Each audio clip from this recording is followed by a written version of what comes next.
रहीम। आज का जो हमारा टॉपिक है वो है प्रोटोजोआ। आपको पता है हम किंगडम प्रोटिस्टा बेसिकली पढ़ रहे थे। किंगडम प्रोटिस्टा के 4 बड़े ग्रुप थे। एक था प्रोटोजोआ, एक यूनिसेलुलर एल्गी था, एक मल्टीसेलुलर एल्गी और मोल्ड्स था।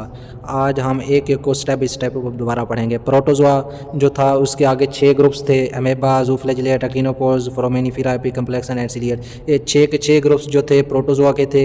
हमें पता है कि ये प्रोटोजोआ जो है एनिमल लाइक प्रोटिस्ट हैं। एनिमल से इसलिए मिलते हैं क्योंकि ये एनिमल की तरह एक जगह से दूसरी जगह हरकत कर सकते हैं, और इनको हरकत करने के लिए इनके पास सीलिया होते हैं, फ्लैजेला होते हैं, सीडोपोडिया होते हैं, और इनकी हमने मूवमेंट पढ़ी थी, लेकिन हमने इनकी मिसालें डिस्कस नहीं की थी। आज हम इनकी आगे मिसालें जाके पढ़ने जा रहे हैं। ठीक है, इनकी आज हम मिसालें पढ़ेंगे। आपको पता है प्रोटोजोआ का पहला ग्रुप कौन सा है? अमेबा। आज हम पहले अमेबा डिस्कस करते हैं। अमेबा की 2 मिसालें हैं, एक है एंट अमेबा हिस्टोलिका और दूसरा है पिलोमेक्सा प्लेस्टिस। ठीक हो गया। फिर हम पढ़ेंगे ज़ूफ्लैजिलेट पढ़ेंगे, फिर ज़ूफ्लैजिलेट की मिसालें पढ़ेंगे। ठीक है, पहले एंट अमेबा हिस्टोलिका एंड पिलोमेक्सा प्लेस्टिस, ये अमेबा की 2 मिसालें डिस्कस करते हैं। इन मिसालों से पढ़ने से पहले आपको ये पता होना चाहिए पैरासाइट क्या है, सिम्बियाट क्या है। ये पैरासाइट एक ऐसा ताल्लुक होता है जो हमेशा इंसान के अंदर बीमारी पैदा करता है। सिम्बियाट एक ऐसा दोस्ताना ताल्लुक है जिसके अंदर बीमारी वगैरह का कंसेप्ट नहीं होता, बल्कि दोस्ताना ताल्लुक होता है। सिम्बियाटिक दोस्ताना ताल्लुक है, पैरासाइट बीमारी वाला ताल्लुक है। ठीक हो गया। एंट अमेबा हिस्टोलिका क्या है? ये पैरासाइटा मैन है, यानी इंसान के अंदर बीमारी पैदा करता है। ये इंसान के इंटेस्टाइन में रहता है, इंसान की आंत में रहते हुए ये इंसान के अंदर पेचस की बीमारी पैदा करता है, जिससे हम डिजेंट्री, एमेबिक डिजेंट्री बोलते हैं। ठीक हो गया। दूसरी इसकी मिसाल है पिलोमेक्सा प्लेस्टिस। अमेबा की वैसे तो काफ़ी सारी मिसालें हैं, लेकिन जो सबसे बड़ा अमेबा है वो है पिलोमेक्सा प्लेस्टिस। ये सबसे बड़ा अमेबा है, गेंट अमेबा है। इसके अंदर जो न्यूक्लियाई है वो मल्टीपल मेम्ब्रेन बाउंडेड है, उसके इर्द गिर्द काफ़ी सारी मेम्ब्रेन होंगी। और इस पिलोमेक्सा प्लेस्टिस के अंदर एक बैक्टीरिया पाया जाता है जिसे हम बोलते हैं मिथोजेनिक बैक्टीरिया। वो इसके अंदर पाया जाता है और ये उस मिथोजेनिक बैक्टीरिया को रहने की जगह भी देता है और उससे खुराक वगैरह के तौर पर भी इस्तेमाल करता है। पिलोमेक्सा प्लेस्टिस का अपना दरअसल काम किया, ये डिग्रेडेशन ऑफ ऑर्गेनिक मॉलिक्यूल करता है। ये थी अमेबा की 2 मिसालें। आपको पता है अमेबा जो मूवमेंट करते हैं वो किसके जरिए करते हैं? वो सीडोपोडिया के अंदर जरिए करते हैं। सीडोपोडिया क्या है? सीडोपोडिया है स्पेशलाइज्ड साइटोप्लाज्मिक प्रोजेक्शन है। ठीक है, मतलब साइटोप्लाज्म फोर्स लगाएगा और वो आगे जाके एक प्रोजेक्शन बना देगा, साया बना देगा, इसलिए हम साइटोप्लाज्मिक प्रोजेक्शन बोलते हैं। जिस तरह एक ऑर्गेनिज्म है, ठीक है, अमेबा है, ये अमेबा के अंदर जो साइटोप्लाज्म था उसने इस तरह फोर्स लगाई और आगे की तरफ एक प्रोजेक्शन बन गया, एक फॉल्स फीड बन गया, इसलिए हम इसे सीडोपोडिया बोलते हैं। क्योंकि साइटोप्लाज्म की वजह से बना, इसलिए हम फॉल्स फीड बोलते हैं। फिर आगे जाके ये दोबारा ऑर्गेनिज्म बन जाएगा। फिर जहाँ जिस तरफ इसने हरकत करनी होगी उसी तरफ इसका साइटोप्लाज्म फ्लो कर जाएगा। ठीक है, इससे हम बोलते हैं सीडोपोडिया। ठीक है, सीडोपोडिया की तरीफ याद करनी है। स्पेशलाइज्ड साइटोप्लाज्मिक प्रोजेक्शन है डेट हेल्प इन मूवमेंट, जो मूवमेंट में मदद देता है। ठीक है, ये अमेबा हो गया। अब हम पढ़ने लगे हैं ज़ूफ्लैजिलेट्स। ठीक है, अमेबा हो गया। अमेबा की 2 मिसालें पढ़ी हैं। अब हम पढ़ने लगे हैं ज़ूफ्लैजिलेट। ज़ूफ्लैजिलेट की 3 मिसालें हैं, ट्राइकोनिम्फस, ट्राइपेनोसोमा एंड कॉर्नोफ्लैजिलेट्स। जो ट्राइकोनिम्फस है वो सिम्बियाटिक है, यानी दोस्ताना ताल्लुक है। ये गाट ऑफ टर्माइट यानी जो सीवी होती है उसकी गांठ के अंदर रहता है, और ये क्योंकि सीवी हमेशा लकड़ी खाती है तो ये लकड़ी के हाजमे में मदद देता है, डाइजेशन और ड्राई मूड में मदद देता है। ट्राइपेनोसोमा क्या है? ट्राइपेनोसोमा ये पैरासाइटा मैन है, यानी इंसान के अंदर बीमारी पैदा करता है। ये कौन सी बीमारी पैदा करता है? ये सोने की बीमारी, जो लोग ज़्यादा सोते हैं उनके अंदर ये बीमारी होती है, यानी ये स्लीपिंग सिकनेस की वजह बनता है। ये सोने की बीमारी कैसे पैदा होती है? ठीक है, ये सेट्सी फ्लाई, एक सेट्सी मक्खी है जिसके काटने से ट्राइपेनोसोमा इंसान के अंदर दाखिल हो जाता है और ये बीमारी काज कर देता है। क्योंकि ये स्लीपिंग सिकनेस, सोने की बीमारी सबसे पहले अफ्रीका में डिस्कवर हुई, इसलिए हम इसे अफ्रीकन स्लीपिंग सिकनेस की बीमारी बोलते हैं। आगे है कॉर्नोफ्लैजिलेट। कॉर्नोफ्लैजिलेट का एक ही लाज याद रखना है, इनके अंदर जो सेल होते हैं वो डेलिकेट कॉलर सेल होते हैं, नाजुक कॉलर शक्ल के। ठीक है, और ये नाजुक कॉलर शक्ल के सेल जो हैं स्पॉन्जेस से मुशाबियत रखते हैं। ठीक हो गया। ये अब हमारा अमेबा भी हो गया, ज़ूफ्लैजिलेट भी हो गया। अब हम पढ़ने लगे हैं सीलिएट्स। आपको पता है सीलिएट्स के अंदर सीलिया मौजूद होते हैं मूवमेंट के लिए। ठीक है, सीलिएट्स के अंदर क्या मौजूद होते हैं? सीलिया, वो मूवमेंट कराते हैं। लेकिन आपको पता है सीलिएट्स ज़्यादा तादाद में मौजूद होते हैं। ठीक है, और ये सीलिया इस तरह मूवमेंट करते हैं ना, इस तरह जानदार भी मूव कर जाता है और इनके साथ कोई चीज़ टच होती है तो उसे अपने अंदर निकल लेते हैं, यानी खुराक को अपनी तरफ भी खींचते हैं और साथ साथ मूवमेंट भी कराते हैं। यानी सीलिया का क्या काम है? Movement and draw the food toward themselves. ठीक हो गया। और दूसरा ये जो है इनके अंदर सीलियर्स के अंदर कंट्रेक्टाइल वैक्यूल पाया जाता है, एक बड़ा सारा वैक्यूल है। ठीक है, जब इसके अंदर पानी ज़्यादा होता है तो ये सुकड़ जाता है और पानी को बाहर निकाल देता है, लेकिन जब पानी कम होता है तो ये फैल जाता है और पानी को अपने अंदर ले लेता है। इस सुकड़ने और फैलने की वजह से इस वैक्यूल को हम कंट्रेक्टाइल वैक्यूल बोलते हैं, और ये कंट्रैक्टाइल वैक्यूल वाटर रेगुलेशन में मदद देता है, ठीक है। और इसके अलावा ये जो सिलिएट्स हैं ये कंजुगेशन भी करते हैं, ठीक है। कंजुगेशन आपको पता है एक ऐसा प्रोसेस है जिसके ज़रिए दो अपना सिलिएट्स एक दूसरे के करीब आते हैं और मटीरियल एक्सचेंज करते हैं, जेनेटिक मटीरियल एक्सचेंज करते हैं। The process in which two ciliates come close with each other and exchange their genetic material, ठीक हो गया, ये कंजुगेशन प्रोसेस।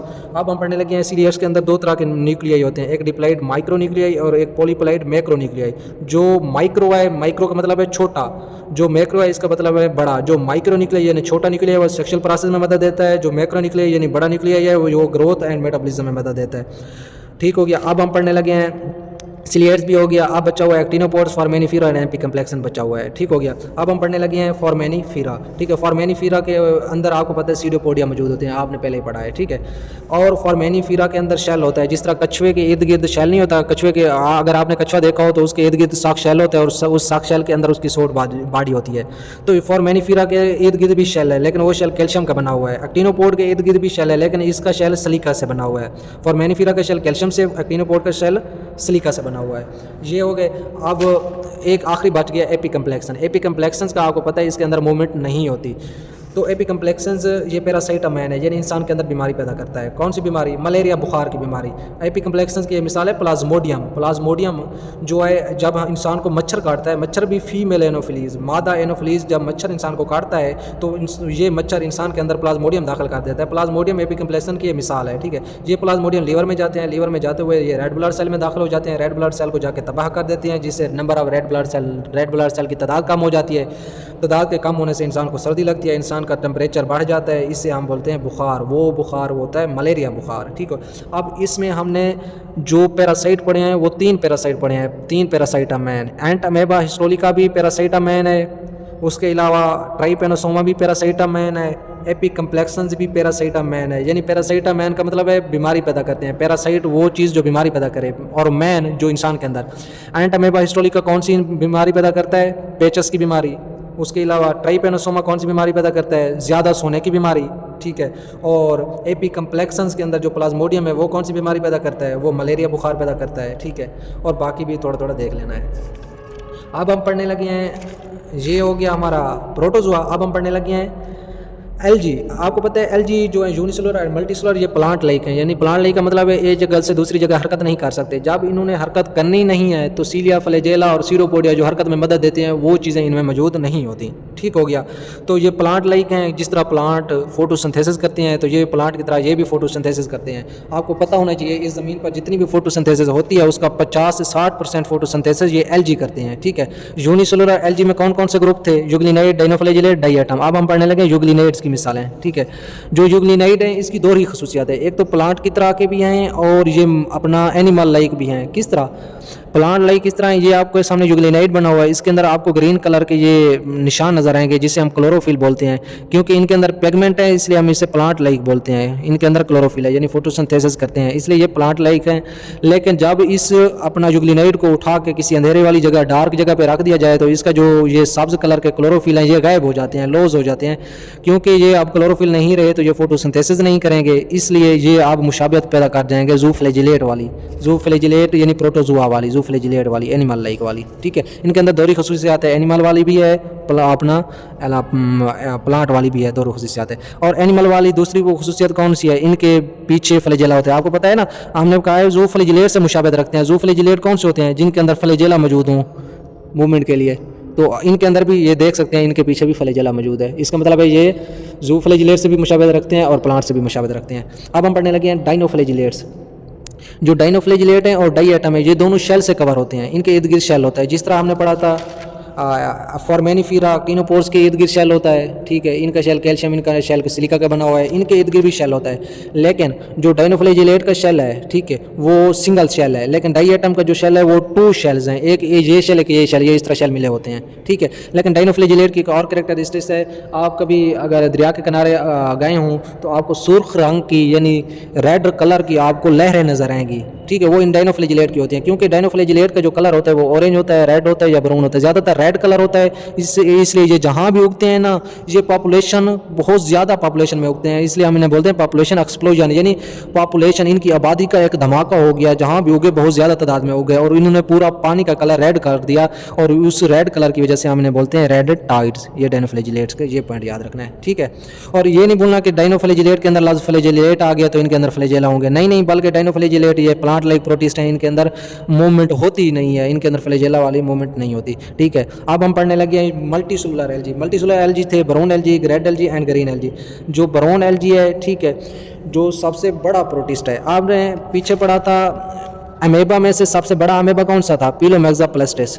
लेकिन हम किंगडम प्रोटिस्टा की बात करें तो किंगडम प्रोटिस्टा के हमने जितने भी ऑर्गेनिज्म नीचे पढ़े हैं, इनमें से जो सबसे बड़ा ऑर्गेनिज्म है वो ब्राउन एल्गी है, ठीक है। इसकी अगर रेंज की बात की जाए तो ये फ्यू सेंटीमीटर से लेकर 75 मीटर तक बड़ा हो सकता है, ठीक है। और इसका सबसे बड़ा ऑर्गेनिज्म है एक किप्स, ठीक है, किप्स एक ब्राउन एल्गी है, ठीक है। इसके अंदर पौधों की तरह की जड़ें भी मौजूद हैं, इसके अंदर तना भी मौजूद है और इसके पत्ते भी मौजूद हैं।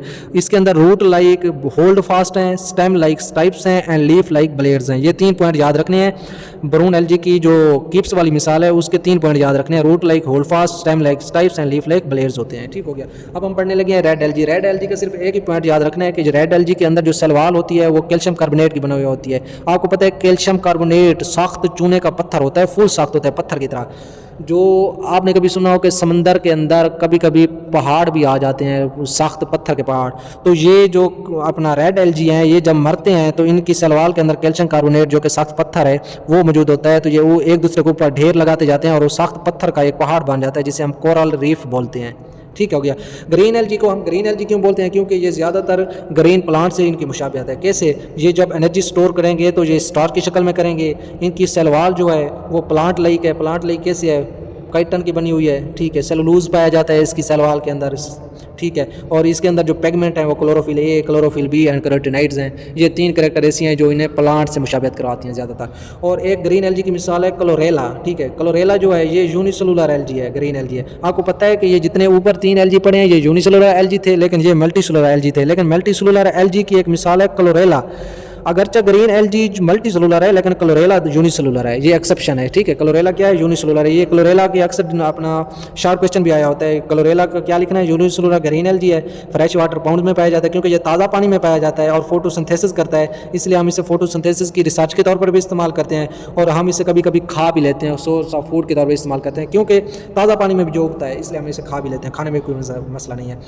अब हम पढ़ने लगे हैं एल्गी की कौन सी करैक्टर्स हैं जो इसे प्लांट से डिफरेंट बनाती हैं। वैसे तो ये प्लांट से मुशाबिहत रखते हैं क्योंकि प्लांट लेके ये इनके अंदर कुछ ऐसी भी खुसूसियात हैं जो इन्हें प्लांट से मुख्तलिफ बनाती हैं। इनका सेक्स आर्गन प्लांट से मुख्तलिफ होता है। जो इनका सेक्स आर्गन है वो यूनिसेलुलर है, प्लांट का सेक्स आर्गन आपको पता है मल्टीसेलुलर है। जो इनके अंदर एम्ब्रियो बनता है वो यूनिसेलुलर है, ठीक है। और इनके अंदर जो जाइगोट होता है उसकी प्रोटेक्शन नहीं होती, ठीक है।